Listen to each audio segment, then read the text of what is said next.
O Senhor esteja convosco. Proclamação do Evangelho de Jesus Cristo, segundo Lucas.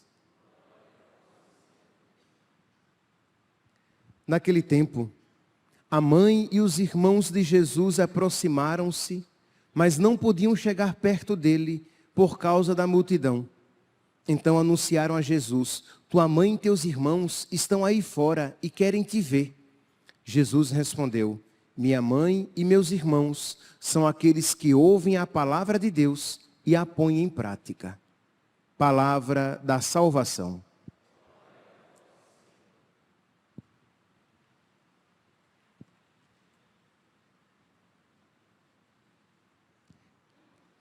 Caríssimos irmãos e irmãs, o Evangelho de hoje apresenta esta passagem em que os irmãos, os parentes de Nosso Senhor, foram, juntamente com a Virgem Maria, à procura dele. E Jesus estava rodeado de uma grande multidão e não conseguiram ter acesso a ele. O contexto era que os parentes mais levaram a Virgem Maria do que ela foi, digamos, espontaneamente, porque diziam que Jesus estava fora de si. Então eles queriam de alguma maneira levá-lo para casa. E Jesus não vai ao encontro deles e diz essa palavra meio enigmática. Jesus diz: minha mãe e meus irmãos são aqueles que ouvem a palavra de Deus e a põem em prática. De imediato pode parecer que foi uma palavra que desmereceu a Virgem Maria, mas muito pelo contrário. Jesus reconhece que a Virgem Maria é verdadeira discípula de Deus.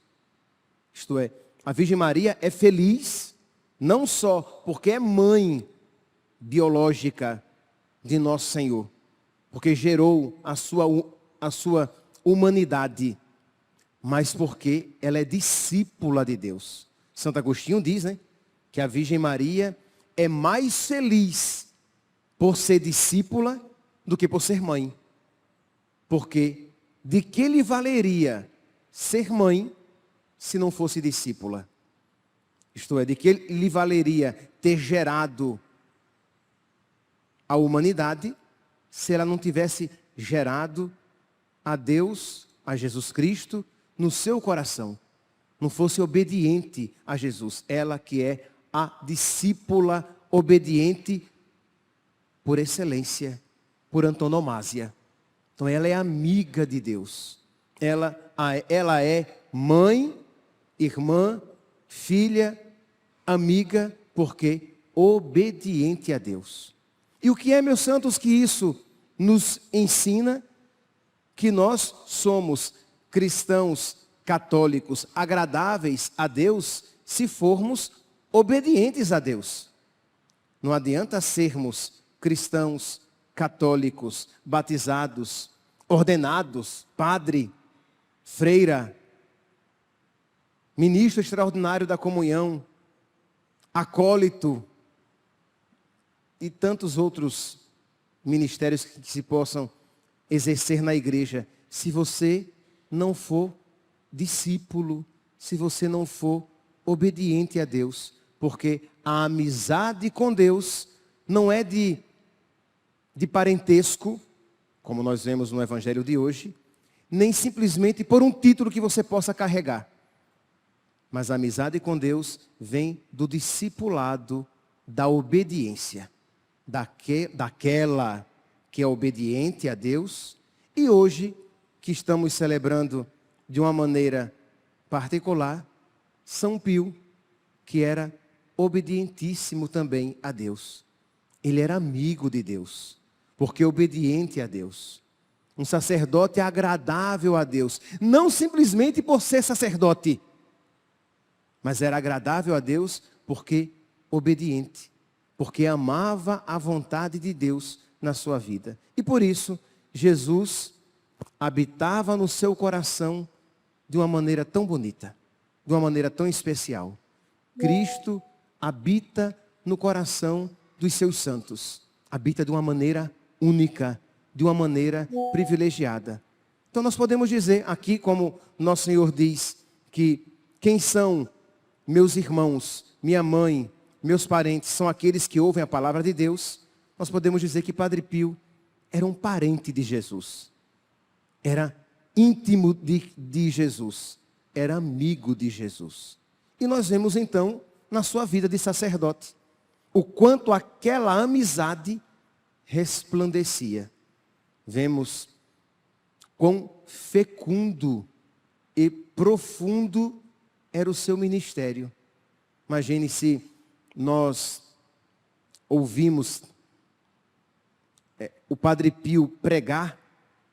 Você vai ver, tem alguns vídeos meio rústicos, e você vai ver, vai ouvi-lo pregar. Ele não tinha uma dicção maravilhosa.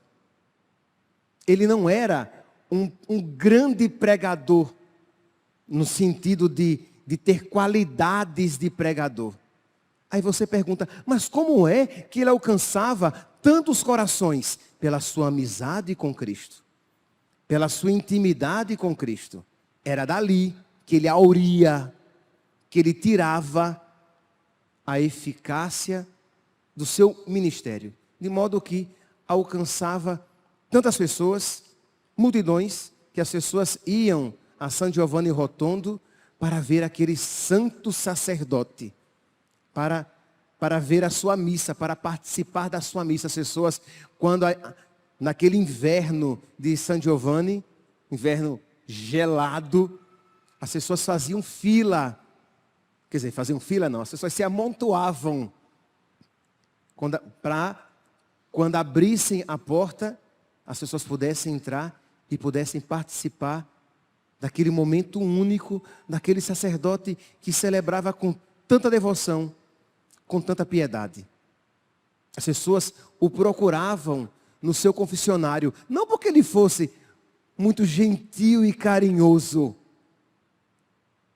mas porque ele era um homem de Deus, que lia até as almas. O quanto Deus, que habitava como um amigo, um grande amigo no coração de Padre Pio, o quanto Deus se manifestava naquele ministério no confessionário e em tantos outros milagres.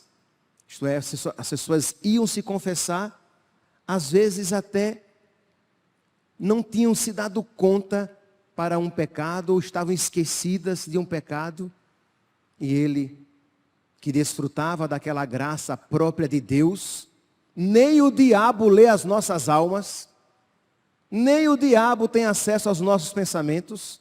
Então, um dom divino, ele que desfrutava daquele dom de ler os pensamentos, de ler os corações, de ler as almas, e dizia, você não está esquecido deste pecado? De confessar isso? E a pessoa, pecado às vezes até que a pessoa, por trauma, ou por algum outro motivo, escondia. Ele dizia, olhe, e este pecado aqui?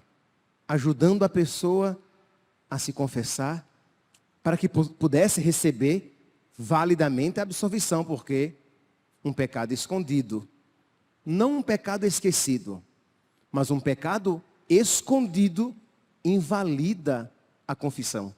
Você não recebe a graça sacramental, você continua em pecado mortal. Se em pecado mortal você estiver.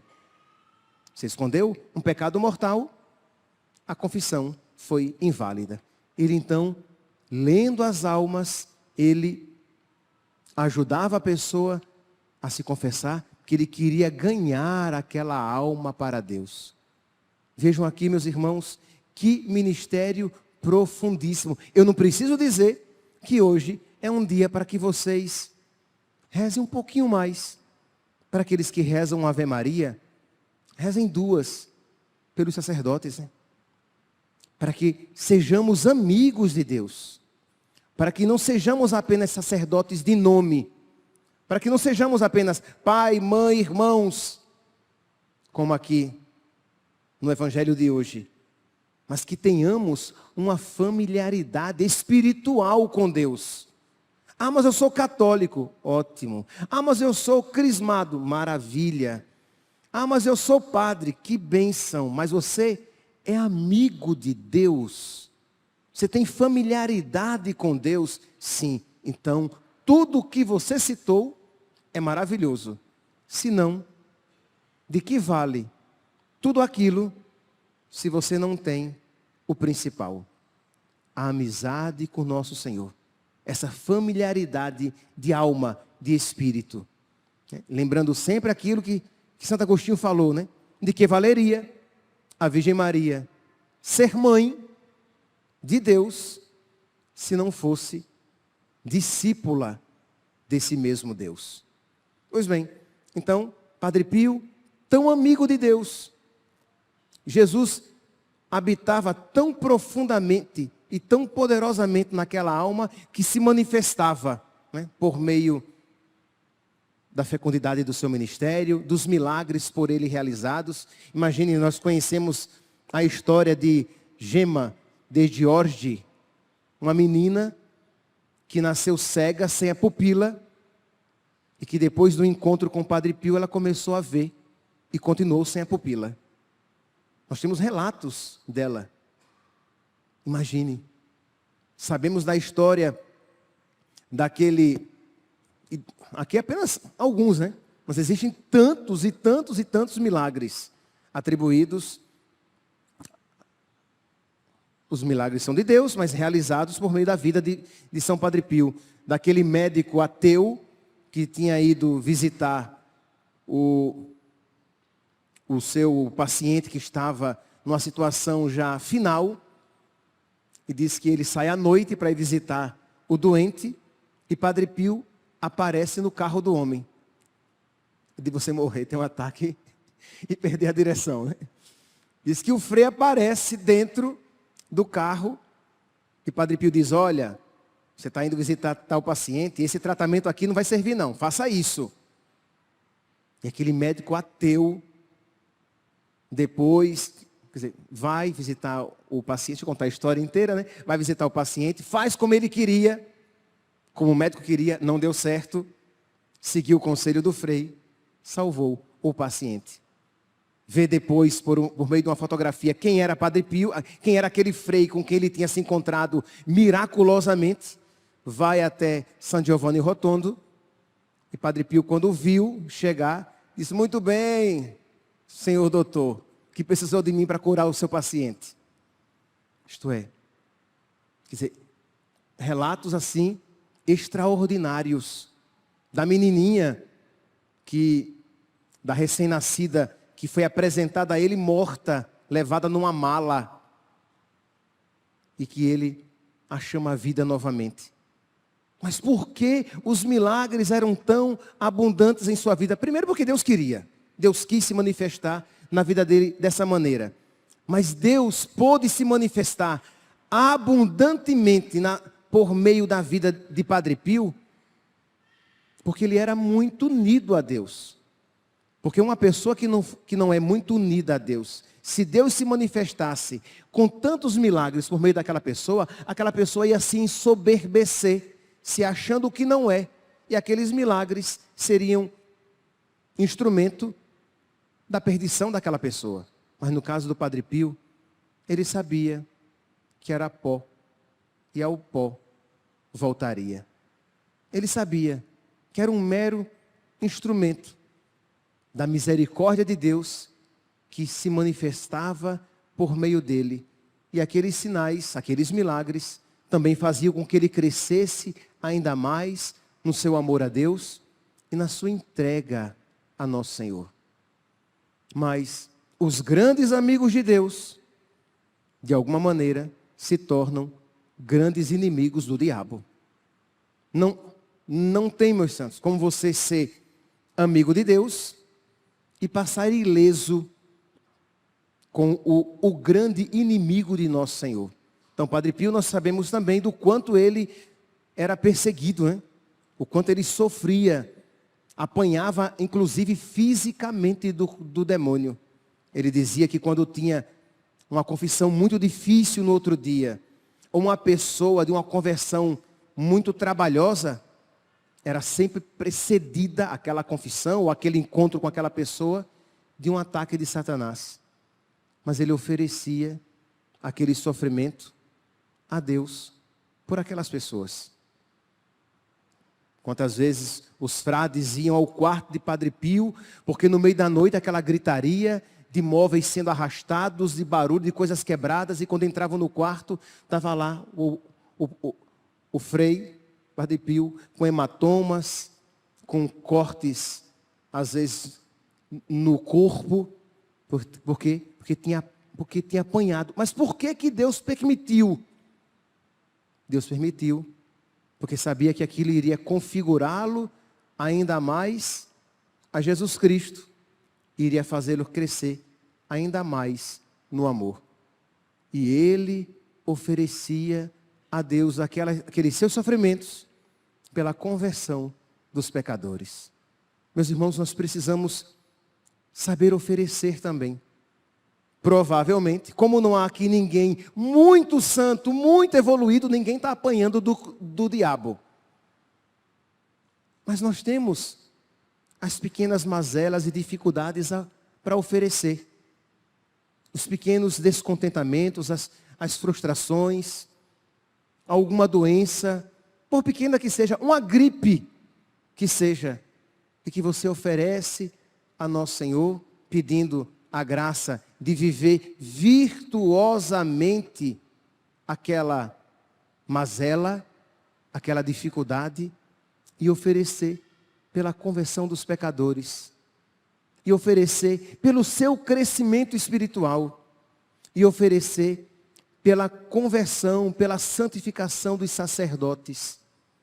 Você pode aprender a oferecer as dificuldades do seu dia a dia, olhando para a vida desse santo sacerdote e o que ele fazia com os seus sofrimentos, aprender a isso fazer também.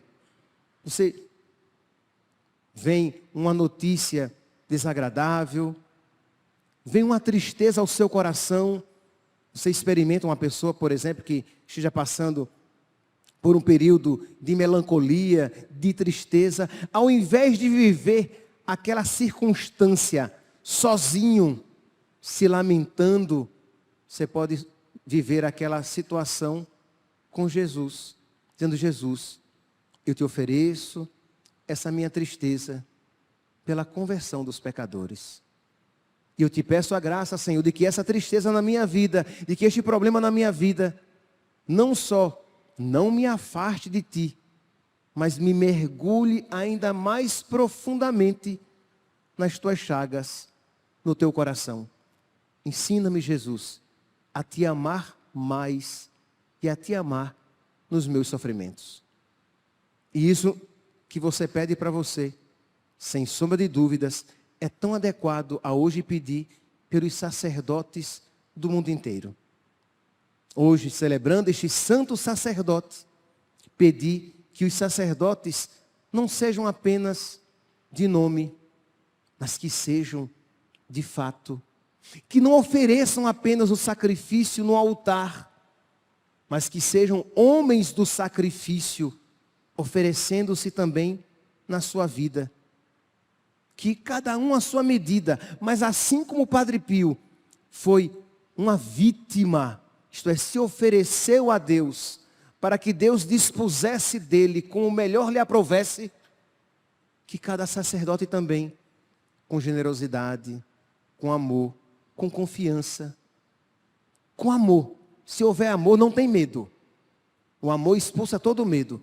Com generosidade, com amor, com confiança, se entregue também como vítima, dizendo: Senhor, completa em mim o que falta em mim da tua paixão. Quando isso se realiza na vida do sacerdote, aquilo que no altar acontece tem uma eficácia tão grande na sua alma. Isto é santificador.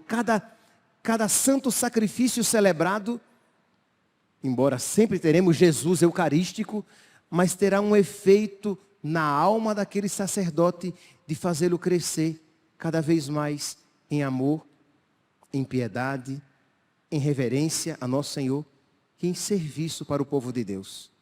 Então que hoje, inspirados pelo exemplo de Padre Pio e sustentados também pela sua intercessão e pela mãe de todos os sacerdotes, nós olhemos para o Padre Pio e rezemos pelos sacerdotes do mundo inteiro. Louvado seja nosso Senhor Jesus Cristo. Para sempre seja louvado.